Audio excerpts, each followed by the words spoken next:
Hi everyone, welcome you all to this YouTube channel. This is Megha. Today we are going to cover plant breeding, and in this we will see the various major steps which are involved in this technique. Okay, plant breeding हम कैसे करते हैं, कौन-कौन सी steps हैं that we will see today. So let's start this topic, plant breeding, right? तो हम बात करें ट्रेडिशनल फार्मिंग की. ट्रेडिशनल फार्मिंग क्या है कि जो पहले जो फार्मिंग होती थी उससे क्या हो रहा है कि हमारे पास बायोमास उतना नहीं मिल रहा है. ठीक है, खाने को ह्यूमंस के लिए या एनिमल्स के लिए इतना नहीं मिल रहा है, तो इसके लिए में बेटर मैनेजमेंट प्रैक्टिसेस बहुत जरूरी है. ओके, तो यहाँ पे क्या कह रहा है कि better management practices and increase in acreage can increase yield but only to a limited extent. तो भाई यहाँ पे हम बेटर मैनेजमेंट प्रैक्टिसेस भी यूज कर रहे हैं, और भाई हमने एक जो लैंड एरिया है हमारे पास वो भी हमने इंक्रीज कर दिया, but still we are not getting that much amount which we need. जितना हमें चाहिए उतना नहीं मिल रहा है, तो इसमें हमारा प्लांट ब्रीडिंग हमें हेल्प करेगा. Plant breeding as a technology has help increase yields to a very large extent. ठीक है, तो प्लांट ब्रीडिंग एक ऐसी टेक्निक है जिसने यील्ड को बढ़ाने में बहुत ज्यादा हेल्प की है. तो यहाँ पे हम ग्रीन रेवोल्यूशन, हमने एक वर्ड है वो हमने पढ़ा है. ओके, तो green revolution which was responsible for our country to not merely meet the national requirements in food production but also help us even to export it. तो ग्रीन रेवोल्यूशन की वजह से आप देख सकते हो कि हमारी कंट्री में फूड प्रोडक्शन बहुत तेजी से बढ़ा है, और even now we can export this food to other countries as well. Okay, the green revolution was dependent to a large extent on a plant breeding technique for development of high yielding and disease resistant varieties. तो green revolution किस पर depend करता है? Obviously it is dependent on the plant breeding techniques, जो कि हम आज देखेंगे. प्लांट ब्रीडिंग टेक्निक्स पे डिपेंड करता है, जिससे कि हम हाई यील्ड जो है वैरायटीज हम बना सकते हैं, और डिजीज रेजिस्टेंट वैरायटीज हम जो है बना सकते हैं. तो जैसे कि वीट, राइस और मेज की जो है हाई यील्डिंग वैरायटीज इंडिया में बन चुकी हैं. What is plant breeding? ठीक है, क्वेश्चन है what is plant breeding. Plant breeding है क्या? प्लांट ब्रीडिंग क्या है? हम अपने पर्पस के लिए प्लांट में मैनिपुलेशन कर रहे हैं. मैनिपुलेट मतलब उसको उसके साथ छेड़छाड़ कर रहे हैं, उसके अंदर जो ओरिजिनल कैरेक्टर प्रेजेंट है हम उसमें कुछ छेड़छाड़ कर रहे हैं. तो we are manipulating that plant species. क्यों मैनिपुलेट कर रहे हैं? In order to create desired plant type that are better suited for cultivation, give better yield and are disease resistant. समझ गए क्यों कर रहे हैं? जिससे हमें अच्छी यील्ड मिल सके और वो प्लांट हमारे लिए डिजीज रेजिस्टेंट हो, क्योंकि बहुत जल्दी डिजीज लग जाती है और प्लांट क्या होता है, यील्ड नहीं दे पाता है. तो भाई हमने इसलिए उसको मैनिपुलेट कर दिया उस प्लांट को. तो that is what we call plant breeding. तो प्लांट ब्रीडिंग क्या है? प्लांट ब्रीडिंग का पर्पसफुल मैनिपुलेशन है. किसका? प्लांट स्पीशीज का.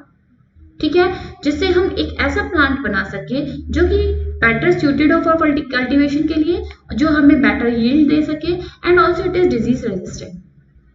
ठीक है, तो कन्वेंशनल प्लांट ब्रीडिंग जो है प्रैक्टिस की जा रही है थाउजेंड्स ऑफ ईयर से, since the beginning of human civilization. Okay, तो इसके एविडेंस है, recorded evidence of plant breeding dates back to 9000 to 11000 years ago. तो किया जा रहा है काफी टाइम से कन्वेंशनल ब्रीडिंग. ऑलराइट, तो यहाँ पे क्या होता है, हम दो प्लांट को हम चूज करते हैं. जैसे कि कोई प्लांट हमें ज्यादा यील्ड दे रहा है, दूसरा प्लांट डिजीज रेजिस्टेंट है, तो हम उनकी क्रॉसिंग करा देते हैं. This we will do. तो क्लासिकल प्लांट ब्रीडिंग क्या करता है? इट इन्वॉल्व्स क्रॉसिंग और hybridization of pure lines. Okay, तो क्रॉसिंग किसकी हो रही है? प्योर लाइन्स की हो रही है. जैसे आपने पी प्लांट में पढ़ा था कि प्योर टॉल प्लांट था और दूसरा था प्योर ड्वार्फ प्लांट. ओके, तो ये होमोजाइगस कंडीशन है. तो यहाँ पे जो एलील्स हैं दोनों कैपिटल डी हैं, डोमिनेंट एलील्स हैं. यहाँ पे दोनों एलील्स जो है रेसिसिव है. ओके, तो this type of condition is homozygous. Right, तो यहाँ पे इन प्योर लाइंस का हम क्या कराते हैं? क्रॉसिंग कराते हैं. ठीक है, followed by artificial selection to produce plant with desirable traits of higher yield, nutrition and resistant to disease. ठीक है, इन दोनों का क्रॉस कराया. सपोज हमें कोई भी एक यहाँ पे प्रोजेनी मिली, अब इसको हम क्या करेंगे? इवेलुएट करेंगे. Okay, we will see it. Artificially हम इसे सिलेक्ट करेंगे क्योंकि एक प्रोजेनी तो मिलेगी नहीं, कई सारी मिलेंगी, उसमें हम उसे सिलेक्ट करेंगे आर्टिफिशियली कौन सा हमारे लिए बेटर है। ओके, फिर उसी को हम फर्दर ग्रो कराएंगे जिससे हमें वही कैरेक्टरिस्टिक आगे मिले। Now with advancement in genetics, molecular biology and tissue culture, plant breeding is now increasingly being carried out by using molecular genetics tools.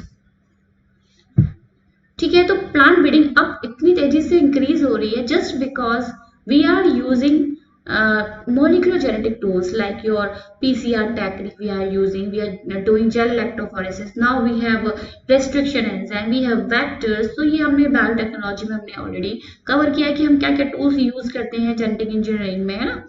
तो कहीं का जीन लिया हमने, काटा और दूसरे प्लांट में उसको इंसर्ट कर दिया।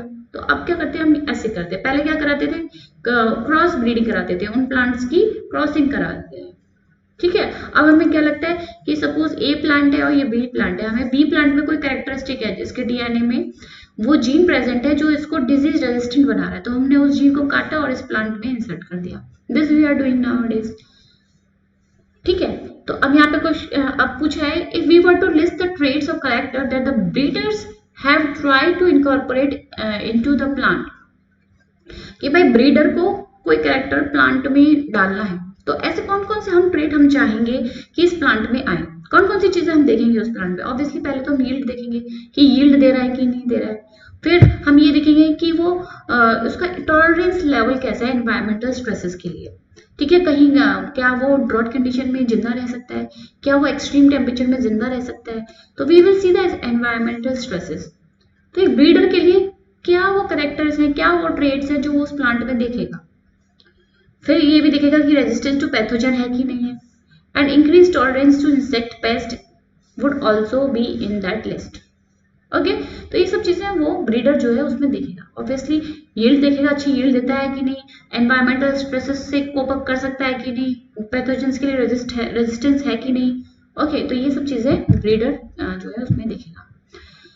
तो अब हम देखेंगे कि main steps in breeding a new genetic variety of crops are, कौन कौन से जो है स्टेप्स हैं जो हम प्लांट ब्रीडिंग में क्या करेंगे, जो यूज करेंगे। पहली क्या स्टेप है हमारे लिए, that is the collection of variability, जिसे हम जर्मप्लाज्म कलेक्शन भी बोलते हैं, कलेक्शन ऑफ वेरिएबिलिटी।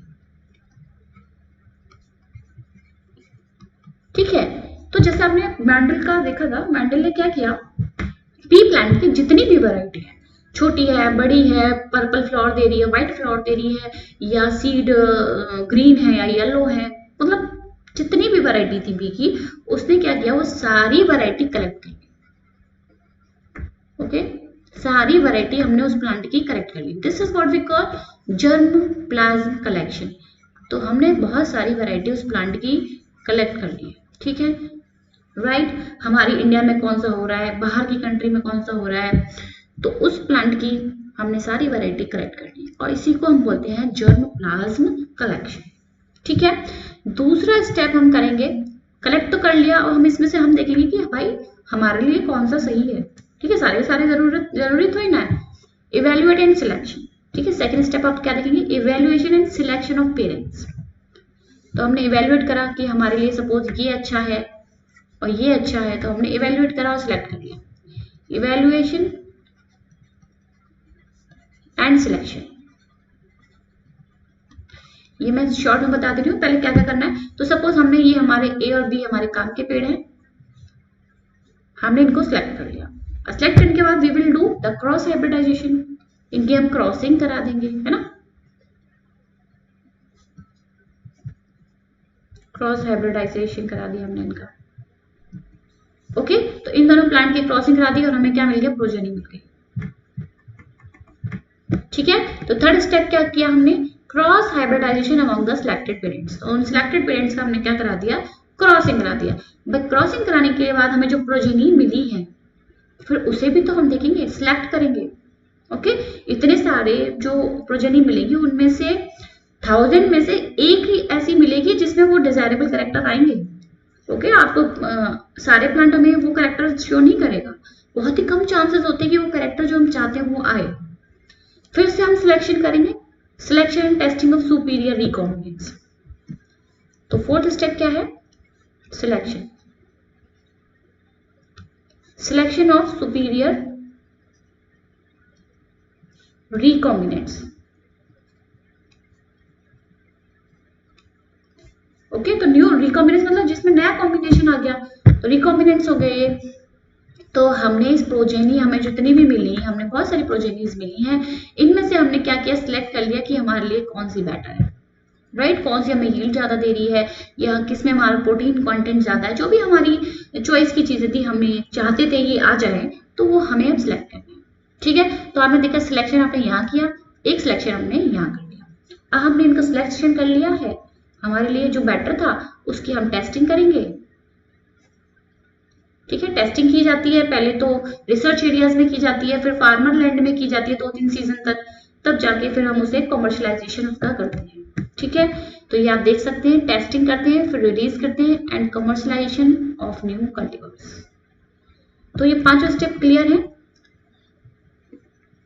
क्या हमने करा, सपोज हमें गेहूं का प्लांट को इम्प्रूव करना है, तो हम क्या करेंगे, जितने भी गेहूं की वैरायटीज हैं, छोटी है, बड़ी है, मीडियम हाइट की है, उसकी जो ग्रेन साइज बड़ा है, किसी में आप देख सकते हो कि वो डिजीज रेजिस्टेंट है, तो हमने जितनी भी वैरायटी है वो सब कलेक्ट करनी। इसको हम बोलते हैं germ plasm collection, right? Germ plasm हमने कलेक्शन कर दिया, फिर हम उसको इवेल्युएट करेंगे। इवेल्युएट हम करेंगे, ये बेटर है, ये बेटर है, हमने उनको इवेल्युएट किया, हमने उनको सिलेक्ट कर लिया। ठीक है, सिलेक्ट कर लिया, उसके बाद हम उसकी क्रॉसिंग करा देंगे, दोनों पेरेंट जो हमने सिलेक्ट किए, क्रॉस हाइब्रिडाइजेशन हमने करा दिया। We will get number of progenies, बहुत सारी प्रोजेनीज हमें मिल गई, 1 2 3 सो ऑन 1000 तक मिल गई सपोज। अब उस 1000 में से भी फिर हम सिलेक्ट करेंगे, भाई इन सारी प्रोजेनीज में थोड़ी ना वो कैरेक्टर्स आ जाएंगे, बहुत ही कम चांसेस होते हैं, मैंने बताया अभी कि 1 in 1000 एक प्लांट में आएगा वो कैरेक्टर, तो वो हमने सिलेक्ट कर लिया, सिलेक्शन ऑफ सुपीरियर रिकॉम्बिनेंट। ठीक है, ये सिलेक्शन हो गया।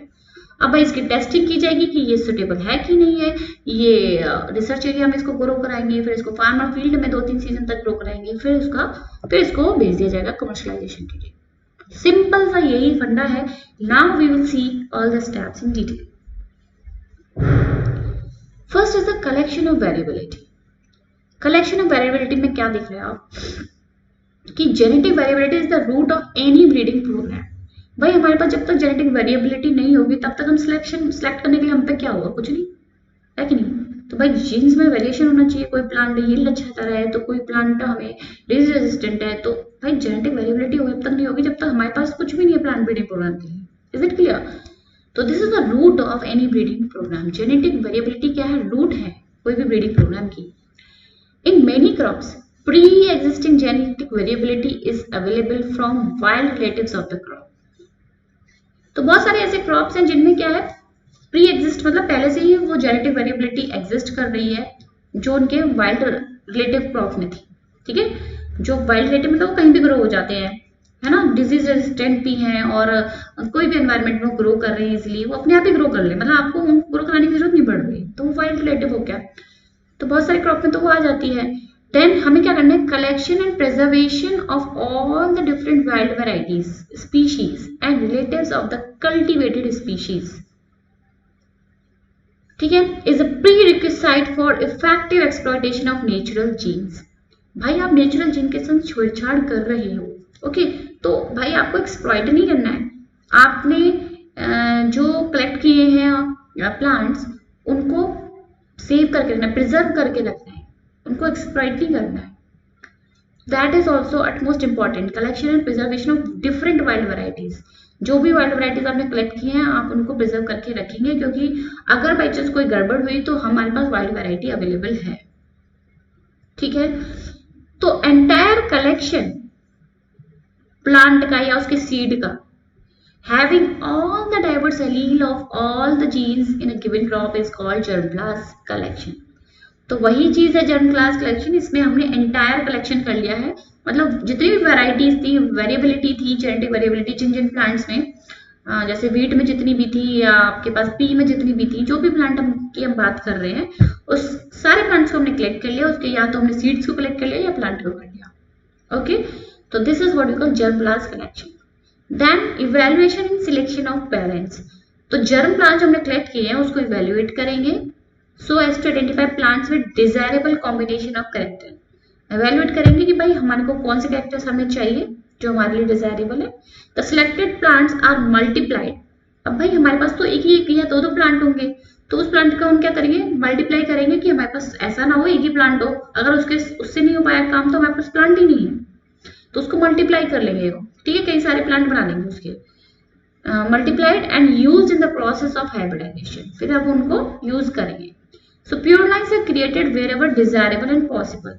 जहां जहां जरूरत है हमने वहां पे प्योर लाइन बना ली है। ओके, मतलब होमोजाइगोसिटी बना ली है। ओके, होमोजाइगस अभी मैंने बता दिया आपको, this we had created. Then cross hybridization among the selected parents. फिर हम उनको selected parents को cross कराएंगे. The desired characters have very often to be combined from two different plants. For example, high protein quality of one parent may need to be combined with disease resistant from another parent. This is possible by cross hybridizing the two parents to produce hybrids that genetically combine the desired characters in one plant. This is a very time consuming and tedious process since the pollen grain from the desirable plant chosen as male parent have to be collected and placed on the stigma of the flowers selected as female parent. कुछ नहीं है, जो मैंने अभी आपको बताया वही ये बोल रहा है कि हमें दो प्लांट के कैरेक्टर्स को कंबाइन करना है। तो ये एक प्लांट है जो कि यील्ड अच्छी देता है, ठीक है, ये एक प्लांट है जिसमें प्रोटीन कंटेंट अच्छा है। ठीक है, सपोज ये व्हीट के प्लांट है, ठीक है, तो ये प्रोटीन अच्छी है, इसकी यील्ड अच्छी है, तो हम क्या करेंगे, इसका जो फ्लावर है, इसका पॉलन है, इसके स्टिग्मा पे हमने इसके पॉलन को इसके स्टिग्मा पे डाल दिया। भाई अपनी पसंद का कैरेक्टर हमें चाहते हैं ना, तो हम इस वाले कैरेक्टर इसमें चाहते हैं कि प्रोटीन और अच्छी यील्ड दोनों चीज हमें मिल जाए नेक्स्ट प्लांट में। तो भाई जो हमें प्लांट मिला उसमें ये दोनों कैरेक्टर जो है कंबाइन हो गए, इसमें प्रोटीन क्वांटिटी भी अच्छी आ गई और ये यील्ड भी हमें अच्छी दे रहा है। This both are combined now. ठीक है, तो ये हमारे पास क्या हो गया, ये हमारा हो गया hybrid, right. So also it is not necessary that the hybrids do combine the desirable character. देखो वही बात बोल रहा है कि हाइब्रिड में जरूरी नहीं है कि वो कैरेक्टर्स आ जाए। Usually only 1 in few hundred to 1,000 crosses shows the desirable combination. एक में आएगा 1000 से एक प्लांट में हमें वो कैरेक्टर दिखेगा, है कि नहीं, कितने लेस चांसेस होते हैं। Then selection and testing of superior recombinant. तो अब हमें ये मिल गया है, इसकी हम टेस्टिंग करेंगे। ठीक है, बहुत सारे मिले, हमने सिलेक्ट कर लिया कि कौन सा बेटर है जो हमें चाहिए, यील्ड भी अच्छी दे, प्रोटीन कंटेंट भी हो, हमने उसे सिलेक्ट कर लिया, फिर हमने उसकी टेस्टिंग की। So this step consist of selecting among the progenies of the hybrid. तो हाइब्रिड की बहुत सारी आपको प्रोजेनीज मिली है, उसमें आपने सिलेक्ट कर लिया कि विच वन इज बेटर। एक प्रोजेनी ये रही, दूसरी ये रही, तीसरी ये रही, एंड सो ऑन। बहुत सारी प्रोजेनी है, उसमें से हमने सिलेक्ट कर ली कौन सी बेटर है। Among the progeny of the hybrid, those plants that have the desired character combination. ठीक है, वही बात हो गई। The selection process is crucial to the success of breeding objectives and require careful scientific evaluation of the progeny. तो ये selection process बहुत ही crucial step होता है प्लांट ब्रीडिंग टेक्निक में, और इसमें बहुत ही केयरफुल साइंटिफिक इवैल्यूएशन हमें करना है, क्योंकि बाई चांस कभी ऐसा ना हो जाए कोई खराब जीन एंटर कर जाए और फिर वो हमारे एनवायरनमेंट में इतनी तेजी से फैल जाए कि भाई कुछ गड़बड़ हो जाए। तो this we have to do carefully. This step yield plants that are superior to both of the parents. तो हमें ऐसा प्लांट चाहिए जो पेरेंट थे, ए और बी पेरेंट थे, इनसे सुपीरियर हो।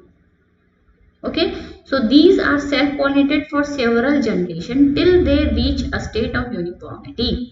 तो जो ये हमें हाइब्रिड मिला है, इसी का हम बहुत टाइम तक सेल्फ पॉलिनेशन हम कराते रहेंगे। क्यों कराते रहेंगे? क्योंकि जो कैरेक्टर है, जैसे प्रोटीन वाला कैरेक्टर है, तो ये इसकी होमोजाइगोसिटी आ जाए। ओके, जैसे आपको पता है होमोजाइगोसिटी, जैसे कैपिटल टी है, ये होमोजाइगस है, ये स्मॉल टी ये होमोजाइगस है, कैपिटल टी स्मॉल टी क्या हेटेरोजाइगस है। अगर ये कंडीशन आ गई तो क्या होगा कि फिर से नेक्स्ट प्रोजेनी होगी तो फिर से ये सेग्रीगेट कर जाएंगे। तो स्मॉल टी वाला चला गया किसी में स्मॉल टी या मतलब capital T small T what ever, मतलब हेटेरोजाइगस कंडीशन नहीं आनी चाहिए, हमें होमोजाइगस कंडीशन चाहिए, जिससे कि आगे के जनरेशन में जब भी हम उस प्लांट से और प्लांट बनाए तो वही करेक्टर साइंस स्टेबल हो जाए, करेक्टर्स सेग्रीगेट ना हो, अलग ना हो। ठीक है, उसके बाद the newly selected lines are evaluated. क्या किया कि हमने वो प्लांट सेलेक्ट कर लिया, उसके सेल्फ पॉलिनेशन करा के स्टेबल प्लांट हमें मिल गया। अब उसको हम जो सिलेक्ट किया है, इवेल्युएट किया है for the yield and other agronomic traits of quality, disease resistant etcetera. This evaluation is done by growing these in research field. ठीक है, फर्दर इवेल्युएशन जो है रिसर्च फील्ड में किया जाएगा, उसकी परफॉर्मेंस रिकॉर्ड की जाएगी under ideal fertilizer application, irrigation and other crop management practices. ठीक है, उसकी परफॉर्मेंस हमने रिकॉर्ड कर ली। The evaluation research field is followed by the next evaluation we will do in the farmer field for at least 3 growing season तक हमने उसका फिर से evaluation किया at several location in the country representing all the agronomic climatic zone where the crop is usually grown। ठीक है, हमने अलग अलग एग्रो क्लाइमेटिक जोन्स पे हमने उसे कल्टीवेट करके देख लिया है 3 ग्रोइंग सीजन तक, सब कुछ ठीक ठाक है, तो फिर हम उसको कमर्शलाइजेशन उसका कर देते हैं। The material is evaluated in comparison to the best available local crop cultivar, a check or reference cultivar। Okay, तो हमने इस तरीके से प्लांट ब्रीडिंग कर लिया है। अब हम आगे बात करते हैं। India is mainly an agricultural country. India को एग्रीकल्चरल कंट्री बोलते हैं और agriculture accounts for approximately 33% of India GDP. Okay, GDP मतलब gross domestication product, and employs nearly 62% of the population. ठीक है, ये remember this, 33% of India GDP and employs nearly 62% of the population. ठीक है, अब हम बात करते हैं कि डेवलपमेंट जो हुआ है 1960, the development of several high yielding varieties of wheat and rice in the mid of 1960, right, in the mid of 1960 as a result of various plant breeding technique led to dramatic increase in food production in our country। तो plant breeding technique की वजह से बहुत ज्यादा increase हुआ है हमारा wheat के प्रोडक्शन में, राइस के प्रोडक्शन में बहुत ज्यादा इंक्रीमेंट हुआ है, और इसी फेज को हम बोलते हैं green revolution. Okay, this is what we call green revolution. So here is the figure given in your NCERT which represent your some Indian hybrid crops। Here it is, maize का है, ये maize है, ये है आपका wheat, ये है आपका pea। तो ये है आपके hybrid crops, maize, wheat and pea। तो one by one we will see wheat and rice की variety, sugar cane का और millets का हम देखते हैं। तो wheat और rice के बारे में क्या कह रहा है कि during the period of 1960 to 2000 wheat का जो प्रोडक्शन है और राइस का जो प्रोडक्शन है इतना मिलियन टन्स में इंक्रीज हुआ है। तो अब वीट की पहले बात करें तो 11 मिलियन टन से 75 मिलियन टन, 11 से 75, और राइस का 35 से 89.5 मिलियन टन जो है प्रोडक्शन इंक्रीज हुआ है, right. So this Why is it so? This was due to development of semi-dwarf varieties. It is due to the development of semi-dwarf varieties of wheat and rice. Wheat और rice की semi-dwarf varieties की वजह से ये हुआ है। तो इसमें जो है आपके Norman E Borlaug at International Center for wheat and maize improvement in Mexico. ठीक है, ये याद रखिए कि नॉर्मन ई बोरलॉग ने सेमी डॉर्फ जो है व्हीट की वैरायटी को डेवलप किया है। कहां पर डेवलप किया है? इंटरनेशनल सेंटर है for wheat and maize improvement in Mexico में। ओके, तो in 1963 several varieties such as Sonalika and Kalyan Sona which were high yielding and disease resistant were introduced all over the wheat growing belt of India। तो इस semi dwarf varieties के बनाने की वजह से ही आप देख सकते हैं कि व्हीट का प्रोडक्शन 11 से 75 मिलियन टन तक इंक्रीज हो गया है। और आपको वैरायटीज के नाम याद रखते हैं, सोनालिका, सोना सोना, जैसे आपने व्हीट का कलर क्या होता है, गोल्ड जैसा होता है ना, तो इनके नाम भी ऐसे ही है, सोनालिका एंड कल्याण सोना, दोनों नाम आपको इजीली याद हो जाएंगे। ठीक है, तो ये हुआ व्हीट की बात। ऐसे ही सेमी डॉर्फ वैरायटी राइस की भी डराइव की गई from IR8। Okay, IR8 developed international rice, IR से यहीं से ले लिया, IR international rice research institute, कहाँ पे, फिलीपींस, और एक और Taichung native one from Taiwan. Okay, तो यहाँ पे जो है semi dwarf variety were derived from IR8। ठीक है, इस सेमी डॉर्फ वैराइटीज से जया और रत्ना बनाए गए इंडिया में। Okay, the derivative were introduced in 1966, जिससे कि later better yielding semi dwarf varieties, जो कि जया और रत्ना, आप देख सकते हो गर्लिश नेम है जया रत्ना, जो कि आपकी राइस की वैरायटीज हैं जो इंडिया में बनाई गई है। ठीक है, अब हम बात करते हैं शुगर केन की। शुगर केन में हम बात करते हैं सैकरम की।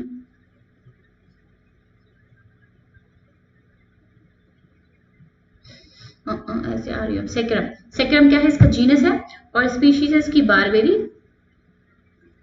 इसकी क्रॉसिंग कराई सैकरम ऑफिसिनेरम।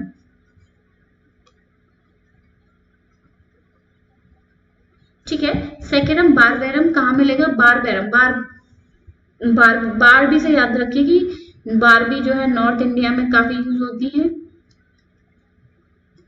और ऑफिस कहाँ के लोग ज्यादा जाते हैं, just a funny thing, south India के लोग। ओके, तो सैकरम बारबेरी नॉर्थ इंडिया में ग्रो होता है, लेकिन ये क्या है, इसका शुगर कंटेंट ज्यादा नहीं है, और इसकी जो स्टेम है बहुत ही थिन है। नॉर्थ इंडिया में ग्रो होता है, लेकिन पुअर शुगर कंटेंट है, और इसकी यील्ड ज्यादा नहीं है। ठीक है, साउथ इंडिया की बात करें, जो सैकरम ऑफिसिनेरम है, उसकी थिक स्टेम है, इसकी मोटी स्टेम है, इसकी पतली स्टेम है, और इसमें शुगर कंटेंट भी ज्यादा नहीं है। भाई थिक स्टेम है तो शुगर कंटेंट भी ज्यादा होगा। ठीक है, लेकिन ये इस प्लांट को हम यहाँ इंडिया, नॉर्थ इंडिया में ग्रो नहीं कर सकते। ठीक है, तो हम चाहते हैं कि भाई नॉर्थ इंडिया में भी ग्रो हो जाए वो प्लांट, और कैरेक्टरिस्टिक ऑफिसिनेरम वाली आ जाए, तो हमने इसकी करा दी क्रॉसिंग। ठीक है, तो these two species were successfully crossed to get sugarcane varieties combining the desirable qualities of high yield, thick stem, high sugar and able to grow in the sugarcane areas of North India। तो हमने इसकी crossing करा दी, हमें वो plant मिल गया जो north India में grow करेगा, थिक स्टेम होगी, शुगर कंटेंट हाई होगा, और हाई यील्ड हमें देगा। ओके, किसकी क्रॉसिंग कराई, saccharum barberi and saccharum officinarum की। ठीक है, ऐसे ही millets, hybrid maize, hybrid jowar, bajra, ये भी सक्सेसफुली डेवलप किए गए हैं इंडिया में। Hybrid breeding had led to the development of several high yielding varieties resistant to water stress. ठीक है, तो ये वाटर स्ट्रेस से कोप अप कर सकते हैं, पानी कम होगा तो भी ये अच्छे से ग्रो होंगे। ओके, तो this is all about for today. Thank you for watching this video guys. Please subscribe this channel, and please write the comment whatever you like, whether you are liking my videos or not, so that I will evaluate it, and further I will do whatever the improvement needed. Thank you.